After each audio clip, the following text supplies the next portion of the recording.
If you decide to play by the woke rules, it doesn't matter how many social justice causes you support. It doesn't matter how much money you give to charity. It doesn't matter how many boards about racial diversity or equity that you sit.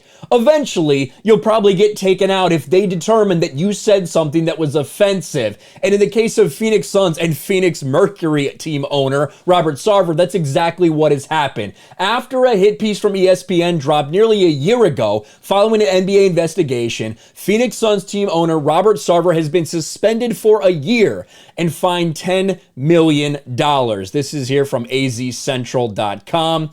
Robert Sarver, majority owner of the Phoenix Suns and the Phoenix Mercury, so shout out to Brittany Griner from a Russian prison cell, has been suspended 1 year from any activities involving both teams and fined $10 million for, quote, workplace misconduct and organizational deficiencies found during an NBA investigation.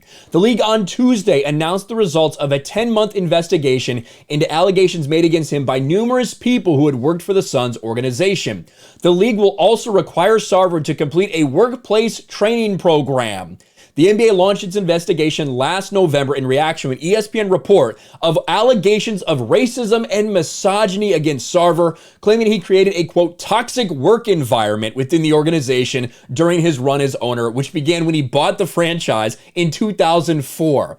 320 people, including current and former employees, were interviewed during this investigation. Now, I do want to point out some things that this investigation found. Specifically, I downloaded the entire report. I've got a couple interesting things in here. These are the worst things that Robert Sarver did, according to this investigation. According to the NBA, that's why he's been suspended for a year. Now, some of these things, I don't think there's really a problem. Things like he was loud or he yelled at people. At a workplace, when you talk about millions of dollars on the line, these things sometimes happen. But here's the list of things they think were just so offensive.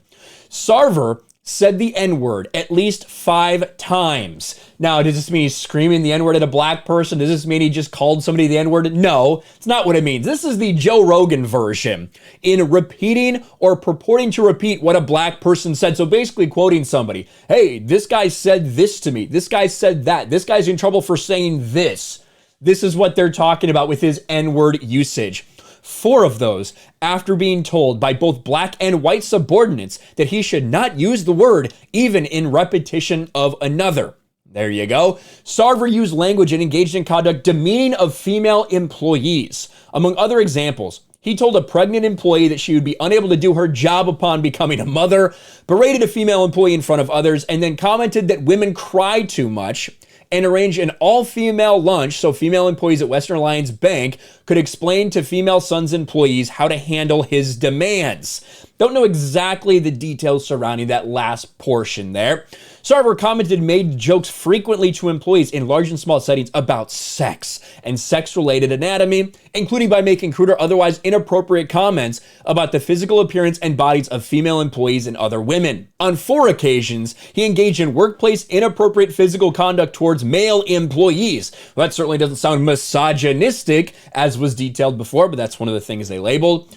Over 50 current and former employees reported that Sarver frequently engaged in demeaning and harsh treatment, including by yelling and cursing at them, that on occasion constituted bullying under workplace standards. Now, this is what Robert Sarver says. Hey, listen, look at all the things I do. I can't be a racist. Listen to this.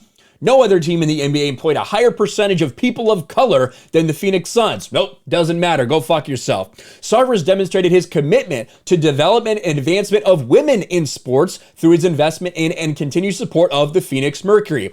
Oh, you really care about WNBA and women's basketball? Nope, go fuck yourself. Sorry. In 2010, he spoke out publicly against a racist bill that they were trying to pass in Arizona. Sarver served on the board of National Police Foundation's Council on Policing Reforms and Race. Under Sarver's leadership, the Phoenix Suns charity have given millions of dollars in donations to local nonprofits, and he created the Suns Central Initiative, which has donated over 200,000 hours to underprivileged communities. Well, guess what? It doesn't matter. It doesn't matter about your social justice causes. Doesn't matter if you allow your teams to kneel during the national anthem, if you support them wearing Black Lives Matter t-shirts, if you're totally down with them propping up victims of fake hate crime narratives, things like that. None of that matters, Robert Sarver, because enough people said it was a toxic work environment. And now, because of these allegations, Rod, then you knew the NBA was going to respond. You knew that this was likely going to be the result. Now Robert Sarver gets fined $10 million and it's suspended for a year. Now again, some of this stuff in here I don't think should happen in the workplace necessarily. Other things, it really seems like they're making mountains out of molehills with a couple of these allegations, but at the end of the day, does not matter. Robert Sarver, reported a year ago by ESPN, this big hit piece, finally comes to fruition and he's gone. What do you guys think about this? Do you think it's just going to be a year? People kind of forget about it. He comes back and all is wiped clean, all is forgiven. Or do you think it's going to follow him around for forever? Maybe he'll be forced to sell the team eventually. No idea. Let me know your thoughts in the comments below. Smash a like button, subscribe to the channel, ring the bell for notifications, share this video out there, and I'll talk to you later.